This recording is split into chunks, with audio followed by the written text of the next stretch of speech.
Hello बच्चों, आज हम करेंगे पार्ट 3 मात्राएं, शब्द तथा वाक्य। फर्स्ट जो प्रश्न है हमारा कि मात्राएं या मात्रा किसे कहते हैं। तो मात्रा समय की अवधि को मात्रा कहते हैं। जैसे देखो हिंदी में 11 स्वर होते हैं और हर स्वर की अपनी अपनी मात्रा होती है। अस्वर की मात्रा नहीं होती। मात्राएं कितनी होती हैं? 10 होती हैं। अब मात्रा किसे कहते हैं?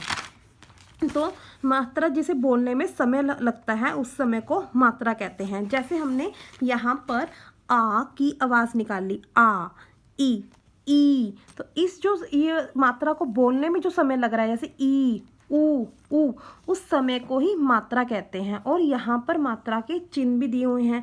हर स्वर की अपनी अपनी मात्रा होती है। जैसे आ की मात्रा आ का डंडा, ई की तो ई की ऐसे निशान बना हुआ ई की मात्रा का, तो यहाँ पर ई की मात्रा लगी है। अब इन मात्राओं को भी लगाने के कुछ नियम होते हैं। जैसे देखो यहाँ पर है, ये कुछ मात्राएं व्यंजन के बाद लगती हैं, कुछ व्यंजन के ऊपर लगती हैं, कुछ पहले लगती हैं। तो कैसे? जैसे देखो यहाँ पर है स्वर और मात्राएं। स्वर 11 होते हैं, मात्राएं 10।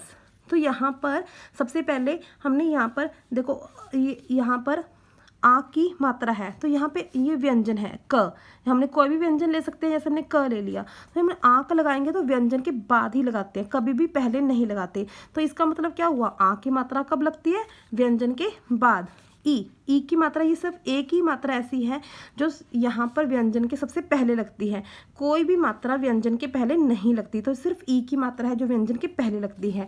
ई ये भी व्यंजन के बाद लगती है। और यहाँ पर 3 मात्राएं हैं, ऊ, री, छोटा ऊ, बड़ा ऊ और री की मात्रा। ये कहाँ लगती हैं? व्यंजन के नीचे लगती हैं।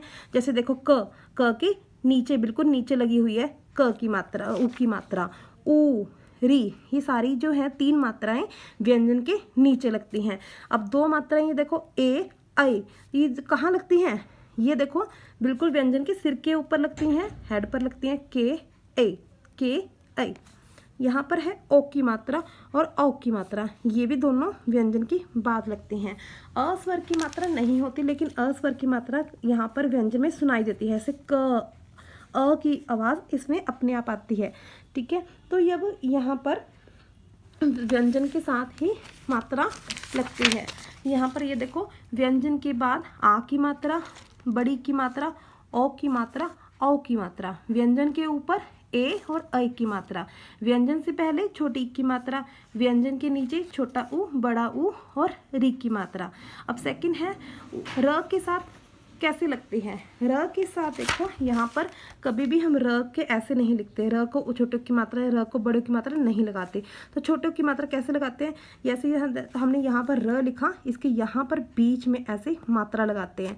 और बड़ों की मात्रा कैसे लगाते हैं? ये देखो बड़ा ऊ, बड़ों की मात्रा कैसे, यहाँ पे पहले छोटी सी लाइन लगा ली, फिर उसके ऐसे यहाँ लगाते। इसको हम र का पेट भी मान लेते हैं कि र के पेट में लगाते हैं, कभी भी नीचे र की मात्रा नहीं लगती। अब हम करेंगे सेकेंड क्वेश्चन कि पहले हमने